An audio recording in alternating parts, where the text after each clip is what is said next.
साला कितनी खुशी होती है ना जब 10 दिन की छुट्टी पे घर आते हैं। कभी बुआ के घर तो कभी मौसी के घर, कभी इधर तो कभी उधर। कभी खुद को समय दे ही नहीं पाते, मिलते ही रहते हैं जिंदगी भर लोगों से। लोगों से मिलने के चक्कर में कभी खुद से मिल ही नहीं पाते हम। फौज में काम करते करते हम इतने सिंसियर हो जाते हैं कि पब्लिक ठगना स्टार्ट कर देती है। 10 का सामान 20 रुपए में बेचते हैं दुकान वाले। कनपट्टी के पास 6 बाल देखे नहीं कि सामान का रेट बढ़ जाता है, क्योंकि वे जानते हैं कि ये फौजी लोग हैं, बार्गेनिंग करना नहीं जानते। और सच कहें तो हमने कभी मोल भाव करना सीखा ही नहीं। बस हर सिचुएशन में एडजस्ट कर लेते हैं। जो दोस्त हमें दोस्त समझते थे, आजकल वो हमें कैंटीन समझने लगे। लीकर कार्ड और दारू से ज्यादा हमें किसी ने समझा ही नहीं। एक तो कभी किसी का फोन नहीं आता है, और फोन आता भी है तो सिर्फ ग्रोसरी आइटम के लिए। किसी को फेयर लवली चाहिए तो किसी को हॉर्लिक्स, तो किसी को अमेरिकन टूरिस्ट का बैग और किसी को स्पोर्ट शूज। पहले पूछते थे कब आ रहे हो, होली में आ रहे हो? अच्छा, होली में आ रहे हो तो एक मेरे लिए आरएस लेते आना। वैसे भी बिहार में दारू बंद है और कैंटीन के दारू में बहुत नशा है। 4 दिन तक सोते ही रहते हैं।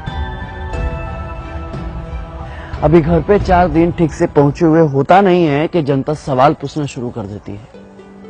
कब जाना है? कब की ट्रेन है भाई? कब जा रहे हो? इतना सवाल तो साला खुद से हमने कभी पूछा ही नहीं जितना बगल वाले पूछते हैं। एक तो कम उम्र में ही आ जाते हैं डिफेंस लाइन में और कट जाते हैं सोशल लाइफ से। कभी किसी के शादी में नहीं जा पाते, कभी किसी के फंक्शन में नहीं जा पाते। शिकायतें सबको रहती हैं कि हम नहीं आते हैं, पर क्या करें, अपनी जिंदगी को बस एडजस्ट कर लेते हैं। अपने पर्सनल लाइफ को सोशल लाइफ से कनेक्ट ही नहीं कर पाते, क्योंकि फौजियों का कोई सोशल लाइफ ही नहीं होता। अरे कंफर्म टिकट की तो दूर की बात है, साला 3 महीने पहले छुट्टी तो कंफर्म है। और हाँ, यह सब हम कुछ बोल भी नहीं सकते, क्योंकि फौजियों के लिए छुट्टी एक प्रिविलेज है, मौलिक अधिकार नहीं। जितना हमने संविधान को समझा है ना, उतना संविधान ने हमें समझा ही नहीं। हमारे अधिकारों में टर्म एंड कंडीशन अप्लाइड कर दिया गया। सेना में पॉलिटिक्स नहीं है, लेकिन आजकल सारा पॉलिटिक्स सेना पर ही होता है, क्योंकि घर घर में हॉर्लिक्स से ज्यादा पॉलिटिक्स चलता है। अब क्या फर्क पड़ता है भाई साहब को कि बगल में 4 घंटे से कौन खड़ा है?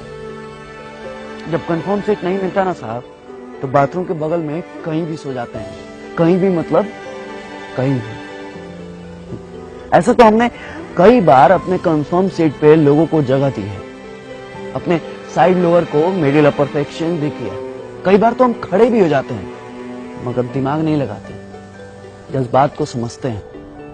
आपको क्या पता है कि सुबह 10 बजे जब बिना लंच कराए शाम 4 बजे पुरानी दिल्ली से तिनसुकिया जाने का ऑर्डर आता है, तो ये भी नहीं पता होता है कि ट्रेन है या नहीं है, तो समय है या नहीं।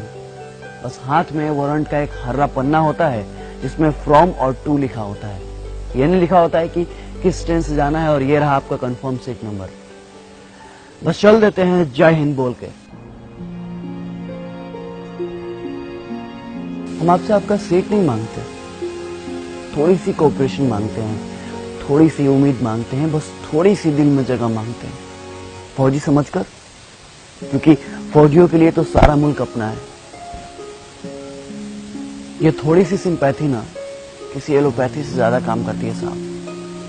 इसलिए अपनों से गुजारिश है कि अपनों के लिए अब कभी भी ट्रेन के या बाथरूम के कहीं भी कोई फौजी भाई मिले ना, बस दिल के कहीं कोने में थोड़ी सी जगह दीजिएगा।